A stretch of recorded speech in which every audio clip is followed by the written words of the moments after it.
Welcome to the Tech Blog Writer Podcast, your guide to future tech trends and innovation in a language you understand. Now, over to your host, Neil Hughes. Welcome back to the Tech Blog Writer Podcast. Now, as you all know, I do help leaders by ghostwriting their written content and thought leadership articles, but I also edit and produce their podcast too. But for those of you that are out there listening and are happy to go it alone and thinking about launching their own podcast, I'm working with the guys at Libsyn at the moment, and I secured a promo code which is TBW. But here is the podcast hack. If you apply it on the 2nd of any month, you get the whole of that month for free, and also the following month for free too. So, for example, if you apply TBW on Libsyn on the 2nd of June, you'll get the whole of June, and you'll get the whole of July free too, as long as you don't change the price package of your account on there. There are, just like the movie Gremlins, there are a couple of rules, so if you need any help with that or need any more details, just send me a quick email, techblogwriter@outlook.com. But on with today's show. And yes, this podcast is a daily tech show, but the human stories behind many of these tech tales are every bit as important. In fact, I would argue possibly even more important.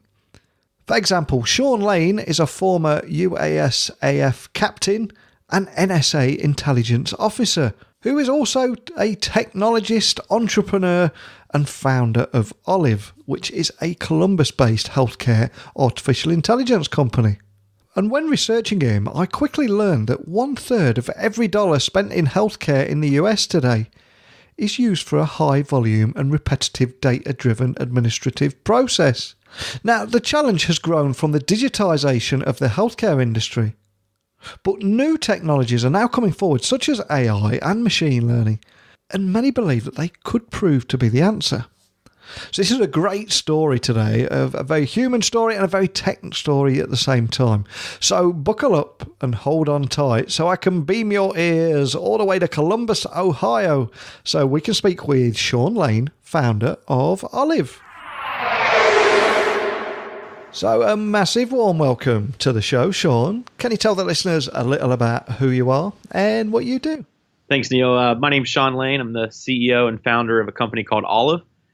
We build artificial intelligence for healthcare in the United States, and we're focused primarily on the provider space, so big hospitals and health systems. And Olive is essentially a software robot that joins the workforce at the health system as a digital employee and takes on a lot of the tasks that a human would typically do. And we spend most of our time in hospital operations. That's where Olive usually gets to work. Now, before you came on the show today, I did do a little research, and I quickly learned that you've got quite a rich backstory as a former UASAF captain and NSA intelligence officer turned technologist, entrepreneur, and now, of course, founder of Olive, a Columbus-based healthcare AI company. But before we do dive into Olive, can I ask that you share your journey and any big lessons that you learned along the way that you think would be valuable to any founders listening, or equally anyone listening of thinking of changing their career?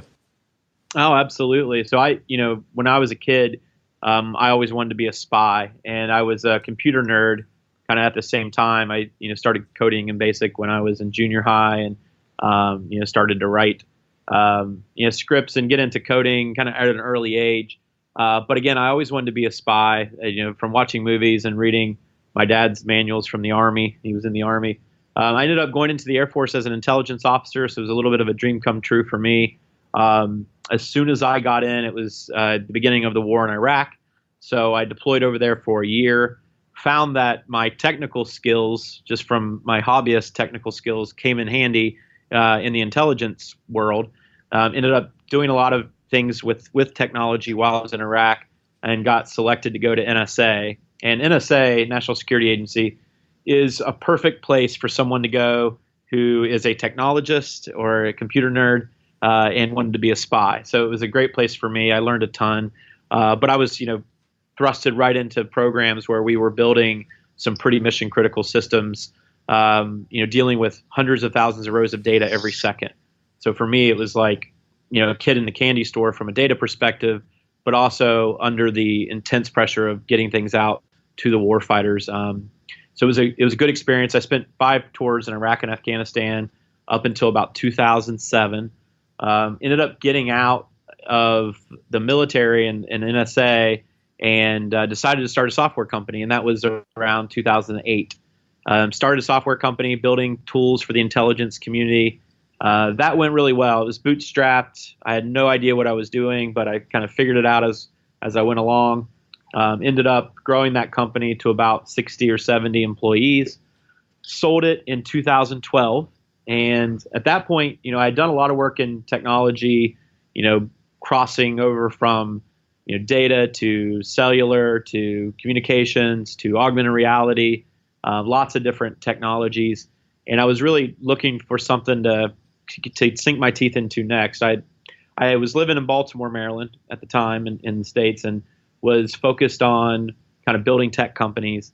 And about that time, my hometown, which is in southeastern Ohio, very small rural area, was having a huge problem with prescription drug abuse. And they had asked if I could help, and I wanted to help. And I started looking into healthcare, and this was around 2012.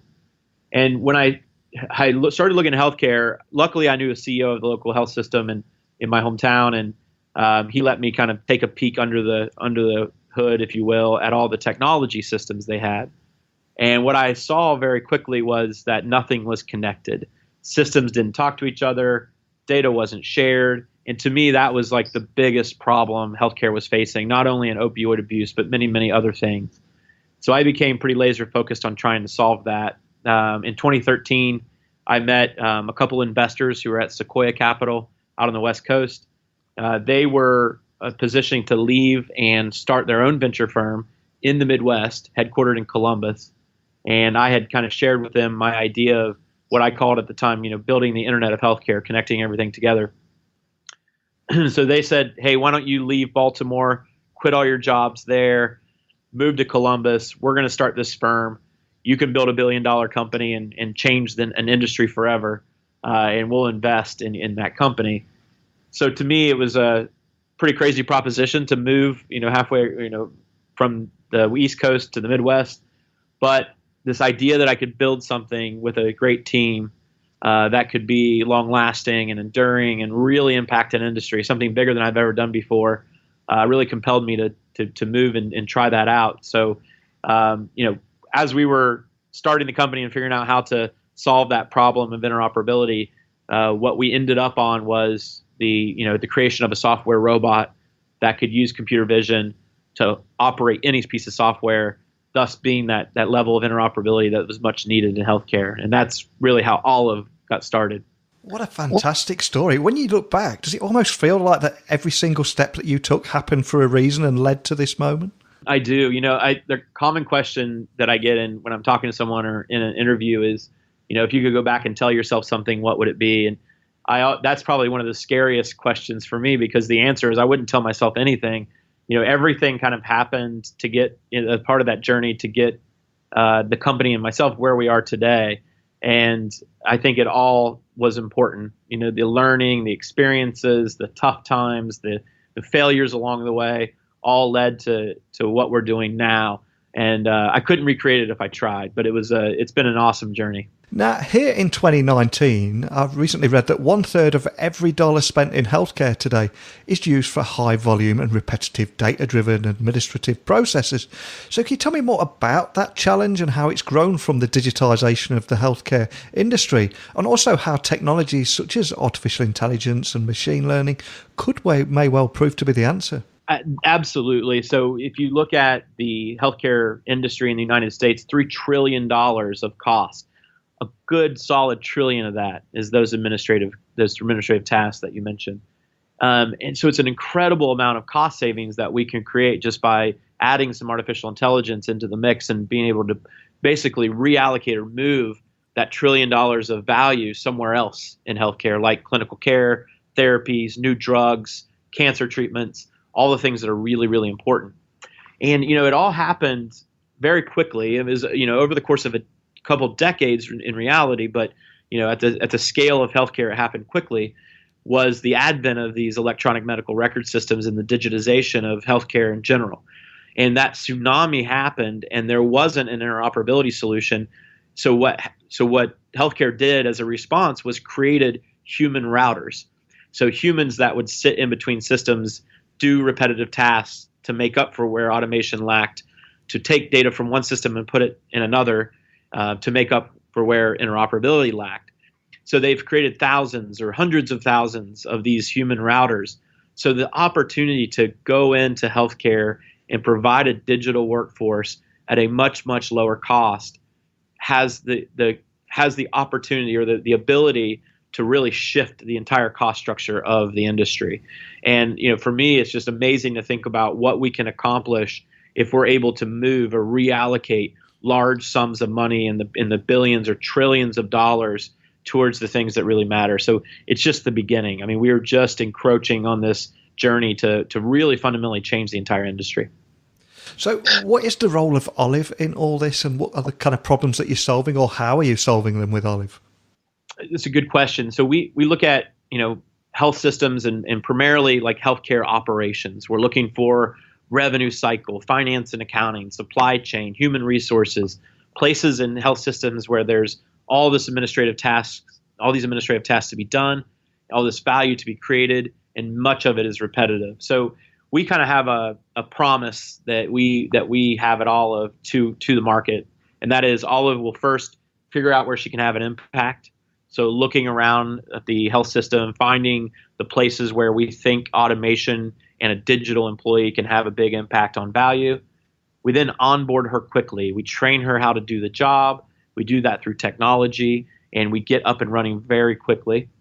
We then show up for work every day. So our commitment is that Olive will show up for work every day. No sick days, no days off, no holidays, no PTO. We need to make sure that she shows up for work every day, which seems simple, but when you're doing it across hundreds of health systems around the country, it's quite a Herculean task. The next thing we want to do is we want Olive to do her job extremely well. That means if maybe she's doing some kind of administrative process around claims, we want her to have context around what she's doing and be able to provide intelligence to her employer, to the health system, to her boss, intelligence about that work she is doing. So she can say, hey, I've noticed a trend in this kind of denial, or I've noticed that this payer is starting to do extra scrutiny on a particular CPT code. And that kind of intelligence is really important to us. And the final thing that we say as part of our promise is we want her to get smarter over time. So the thing that she starts doing in an organization may be very different than the thing she ends up doing 365 days later. She may start doing claim statuses. She may end up doing denial management.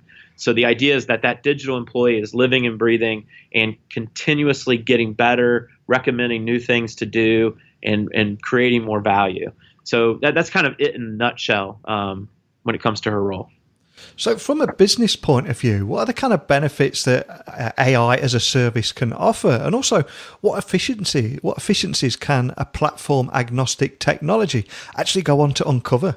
So we kind of pioneered this idea of AI as a service, and the reason we adopted it so quickly was because healthcare doesn't have the infrastructure and capacity to get a platform, hire engineers, build a solution, maintain that solution, support it. So we needed to kind of jump the timeline and get straight to AI as a service. If you look back at technology timelines, when IDEs, development environments, and Java and all these different programming languages came to fruition. In the early days, people would try to build their own bespoke programs, and eventually they got to the point of SaaS, right, software as a service, and realized that was the model they should be using because of the efficiencies and putting the expertise where the expertise should where it belongs. We're kind of jumping that timeline with AI and getting right to AI as a service. So for us, we deliver a digital employee to a health system. We make sure that she shows up for work every day. We're checking, we're supporting that. We are building it. We are making sure that it's intelligent and getting smarter over time. It's a very different model than if you were to, buy a platform, hire engineers, hire consultants, do support. Instead of being the general contractor, you're kind of renting the house in our model, which is much more cost efficient and delivers value very quickly. Now, when we talk about artificial intelligence, there are plenty of news articles and stories out there about it being associated with the fear of robots taking our jobs. But the best examples I've seen is actually digital workers working alongside rather than replacing their human colleagues. But I've got to ask, I mean, what is the reality for you guys, and how can AI and employees work together to create efficient and successful work environments? Yeah, it is a question we get quite often as we are transforming these health systems. And I think you have to think about it in phases. And we are very squarely in phase one of this, which I call the capacity increase phase. So right now inside health systems, there are 100 things that need to be done. They only ever get to 50 of them. There's an incredible opportunity just to increase the capacity of throughput. And that's really what the digital workforce is doing as augmentation to the human workforce. Your human workforce can't get through everything that they need to accomplish. So for a while, we're going to be in this capacity increase phase, which is really, really the milk and honey days, the halcyon days of AI and transformation, where organizations are just able to do more as a result of augmentation of a digital workforce. Phase two is where we have to start really thinking about upskilling. We have to think about retraining and moving and reallocating our human workforce from left brain type functions to more right brain type functions. And this requires an investment in the human capital that you have, the human resources that you have, so that, as an organization, you get a bigger ROI on your humans, right? So from our perspective, it's not so much about the ROI of the robot or the digital worker. It's about the ROI that you're going to get out of your humans as they upskill and take on more sophisticated, more complex tasks. And that's probably, in the next 3 to 5 years, we'll see that happen. But there's definitely not a collision course, between the digital workforce and the human workforce. It's very much a good relationship between the two of them to make these organizations more efficient. And of course, one thing that none of us can avoid is we're all going to be patients at some point in our lives. So how can Olive actually help the average patient that's going out there and seeking care? How does it help them? Well, being a patient, in the United States is a very frustrating process in a lot of ways. And it's not necessarily the clinical care that's the most frustrating. It's all the administrative, work that has to be done and kind of wading through a swamp of trying to figure out how do I get these claims paid?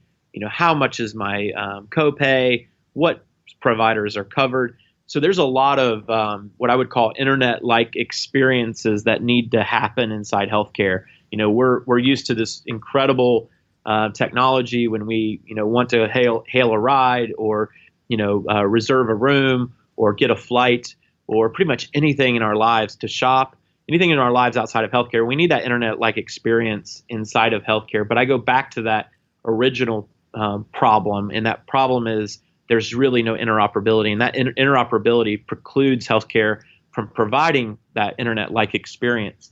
So what we hope is this digital workforce can allow that interoperability to unlock these internet-like experiences that consumers expect. And being able to do that will remove a lot of that frustration in dealing with healthcare from the consumer. So is this just the beginning for new applications with AI and machine learning in healthcare? Do you think we're going to be seeing a lot more of this? Absolutely, 100%. We're still in the very early days. We're barely in the first inning of this, really this incredible development. If you look at the advent of the smartphone and the way that it scaled the internet and it scaled software, we're kind of in that early stage with AI right now. I think a really smart thing was a focus on the way AI could be applied to healthcare today operationally, instead of just a pursuit of these moonshots. So I think because of that, it's going to scale much more quickly. But we're still in the very early days. I mean, we're using machine learning in cases with Olive. We're using deep learning and creating neural nets for Olive to make decisions in some cases. But we're just barely scratching the surface. So it's really exciting, from our perspective as what we hope is a long-lasting technology company focused on healthcare, of all the things that we can do in the future. And of course, we can't mention the word AI without talking about ethics, because ethics in AI is a growing conversation in the industry. So how does Olive work to further ethical uses of AI? Is that something you can dive into a little bit? I think the key there is transparency with the organization, and having a view on the ethical use of AI across many organizations is an advantage. So fortunately, we have the largest deployment of a digital workforce in healthcare across providers. So we're able to share information and have conversations with the organizations about how to best apply AI ethically, through the transformation efforts. So that's a plus. The other thing is just really building the systems iteratively, so that there's nothing that occurs that's too unintentional. We don't want consequences to occur that we didn't foresee because we moved too quickly from point A to point B. So we are definitely pushing the envelope, but we are also conservative in the things that we will allow Olive to take on. But there's so much work that it's okay to have that pace. And is there anything else that you can share with us today about the role Olive's going to play in the future and beyond? Well, I think there's a ton to think about, and just the way that health systems buy software today, I think will change pretty considerably. I mean, we are training Olive to use virtually every piece of software ever made to help support health systems. So if you can imagine, instead of having an army of humans working on that software, essentially your digital workforce will be the ones logged into that software using it. And it'll really change the buying behaviors of health systems. They'll start looking at software and thinking about how well it works with its digital workforce. They'll start thinking about less about the aesthetics of the user interface and more about the underlying capabilities of the software. So there's so many interesting things that we're already starting to see change as a result of the digital workforce. And if I were to make a kind of bold prediction, I would say that within 5 years, in most of your large health systems, I would say the digital workforce will comprise 30% of the total workforce, which is just an amazing number. I mean, there are 16 million employees in healthcare today in the United States, which makes it the number one employer. And if you think about, upwards of 30% of that being digital, it's an incredible amount of capacity increase and the ability to do more with the resources that we have. And for anyone listening at the end of our conversation, if they want to find out more information about Olive, video demos, use cases and things like that, what's the best way to find you online? Can you just remind them of your website? Sure. So our website is oliveai.com. If you go there, there's lots of information. It also, I'm on LinkedIn. I spend a lot of time connecting with folks. So please reach out to me on LinkedIn and connect, and be happy to share some more information or just chat about anything that's on your mind. I'm quite conscious we've got listeners in 165 countries, and many workers are going to be sat in an office performing mundane and repetitive tasks. So in that interview there, I love how you said that your actual focus is enabling businesses to bring out that ROI of humans and upskilling them and setting them free from repetitive tasks. And that's something we don't hear enough of. And I also love your story. And like you said, it's such a rich backstory and you couldn't replicate it if you tried. It almost feels like everything happens for a reason. So a big thank you for coming on and sharing that story with me today. Thanks, Sean. Thank you, Neil. I really appreciate the opportunity. It's good talking to you.